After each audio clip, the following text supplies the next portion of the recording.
Assalamualaikum warahmatullahi wabarakatuh. Alhamdulillahi rabbil alamin. Allahumma sholli ala sayyidina Muhammad wa ala ali sayyidina Muhammad. Kali ini saya bagikan tips tata cara praktis bagaimana mendapatkan modal biaya pernikahan dari Allah Subhanahu wa taala yang Maha Kaya. Allah yang laisa kamitslihi syai'un. Yang Allah firmankan dalam surah Asy-Syura ayat 11 bahwa Allah itu tidak ada yang bisa menyerupainya, baik itu dalam hal zatnya, asma-asmanya atau nama-namanya, sifat-sifatnya atau karakternya, dan juga tentang perbuatannya atau af'alnya, kudrah dan irodahnya, itu tidak sama. Maka ketika kita ingin mendapatkan bantuan dari Allah Subhanahu wa taala, jangan berpikir dengan akal kita sendiri, karena akal kita ini terbatas. Allah menyebutkan di dalam Al-Quran, aku mengetahui, kamu tidak mengetahui. Allah Maha mengetahui cara-cara yang tidak terpikirkan oleh kita sebagai manusia yang terbatas. Maka pada tema hal sekarang ini saya berikan contoh kisah nyata tentang dulu saya menikah itu tidak punya tabungan. Gaji dari pekerjaan saya di kantor swasta dulunya tidak bisa mencukupi untuk bisa menabung karena habis dengan kehidupan sehari-hari dan juga menolong orang-orang di sekitar saya, terutama keluarga. Akhirnya saya itu mendapat firasat bahwa sepertinya saya akan keluar dari perusahaan tempat saya bekerja. Untuk memastikan hal itu, saya menanyakan kabar Allah, sang pemilik skenario kehidupan, sang pengatur rezeki semua makhluk. Saya melakukan sholat istikharah, minta pendapat kepada Allah Subhanahu wa taala. Akhirnya saya diberi mimpi membuka seragam kantor saya, kemudian saya terbang naik kayu sendirian menuju pintu ke pintu rumah satu persatu. Ya, ternyata saya ditakdirkan boleh keluar dari perusahaan tersebut. Allah sang pemberi rezeki sudah memberikan izin. Akhirnya Allah berikan cara mendapatkan rezeki menjadi pengusaha kecil-kecilan, tidak bermodal. Nah, disitulah nanti saya akan berlanjutkan kisah ini, bagaimana saya yang tidak punya tabungan, sebagai pengusaha juga tidak punya modal, akhirnya memiliki modal yang banyak, rezeki yang banyak untuk menikahi perempuan yang berada di luar pulau. Ketika saya usianya sudah menginjak 30-an lebih, kemudian saya menjadi pengusaha mandiri tanpa modal, yang mana setiap proyek yang saya kerjakan itu saya mesti minta DP 50% dari customer saya. Kemudian berjalanlah usaha itu. Namun tetap saja saya tidak bisa menabung uang tersebut karena saya harus membantu orang tua saya yang punya tanggungan. Kemudian ketika saya sudah berniat menikah, sudah ada calon yang ingin saya nikahi, walaupun hal itu bukan pacar saya, karena saya sudah berkomitmen dengan calon istri saya itu untuk tidak pacaran. Dengan jawaban sholat istikharah kita langsung menikah.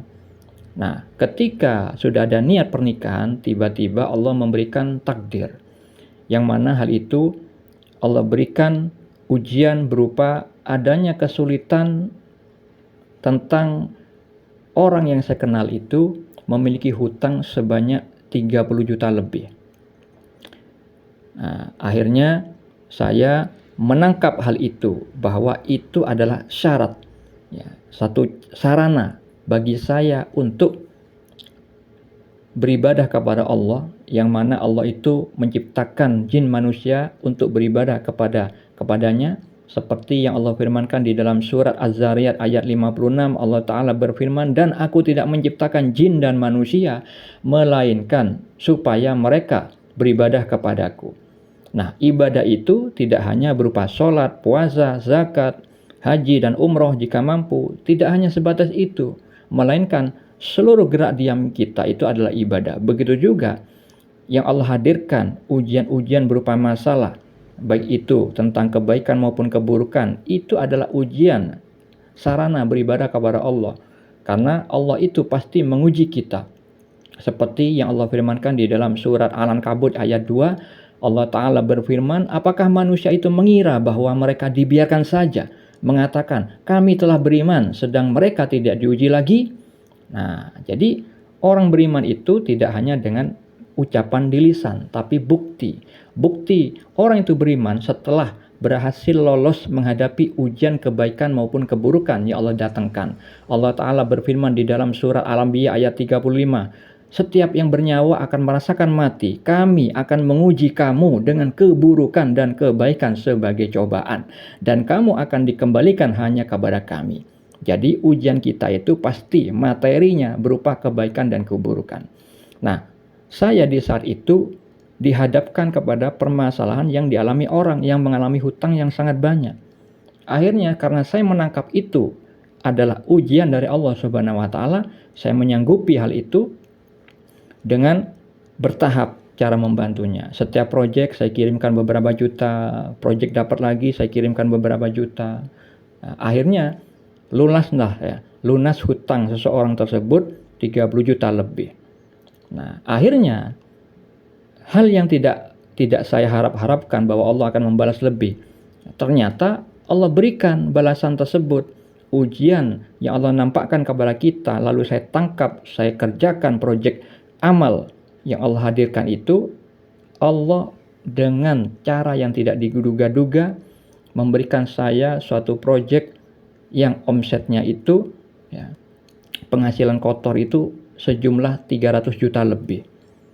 Nah, ini terbuktilah firman Allah tentang satu kebaikan dibalas 10 kali lipat. Di dalam surat Al-An'am ayat 160 Allah berfirman, barang siapa berbuat kebaikan mendapat balasan 10 kali lipat amalnya, dan barang siapa berbuat kejahatan dibalas seimbang dengan kejahatannya. Mereka sedikit pun tidak dirugikan atau tidak dizolimi.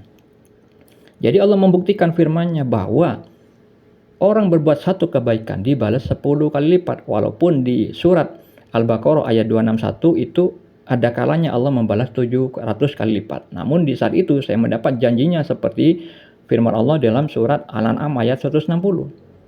Nah, jadi saya tidak menabung, tapi caranya membantu orang lain terlebih dahulu. Kita butuh, cuman kita mendahulukan orang lain yang juga butuh. Nah, itu seperti yang terjadi kepada kaum Ansor yang Allah puji di dalam Al-Qur'an. Ya, bahwa beliau itu kaum Ansor, beliau butuh, tapi beliau mendahulukan orang-orang lain yang membutuhkan. Akhirnya Allah puji ya, melalui Nabi Muhammad SAW. Nah, hal ini terkait dengan sabda Nabi di dalam hadis riwayat Muslim. Ya, beliau bersabda, perumpamaan orang-orang yang beriman dalam hal saling mencintai, mengasihi, dan menyayangi di antara mereka adalah ibarat satu tubuh. Apabila ada salah satu anggota tubuh yang sakit, maka seluruh tubuhnya akan ikut terjaga, tidak bisa tidur dan panas, turut merasakan sakitnya. Jadi kalau ada saudara kita seiman yang memiliki kesulitan dan kita mampu membantunya, maka kita sudah mengamalkan apa yang disabdakan Nabi, merasa satu tubuh. Orang itu butuh. Bagaimana kalau saya diposisikan sebagai orang itu?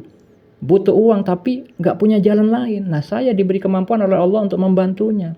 Maka ini yang dikatakan ibarat satu tubuh. Orang lain merasakan sakit, kita juga merasakan sakit. Akhirnya kita membantunya dengan niat lillahi ta'ala. Dan juga kalau misalkan kita melihat dampak kebaikan dari mendahulukan orang lain, ini juga disabdakan Nabi di dalam hadis riwayat Muslim. Beliau bersabda, barang siapa yang melapangkan satu kesusahan dunia dari seorang mukmin, maka Allah melapangkan darinya satu kesusahan di hari kiamat. Barang siapa memudahkan urusan orang yang kesulitan dalam masalah hutang, maka Allah Azza wa Jalla memudahkan baginya dari kesulitan di dunia dan akhirat. Nah, jadi kalau misalkan kita itu ingin mendapatkan modal, apalagi modalnya besar, ya, jangan dengan cara menabung. Itu ibarat kita ikhtiar dengan kekuatan diri kita sendiri. Ikut sertakan Allah, yaitu pakailah sarana ibadah, mendahulukan kepentingan orang lain, ya, tuntaskan masalah orang lain, insya Allah disitulah akan ada dampak besar yang apa yang kita perbuat. Semoga bermanfaat. Assalamualaikum.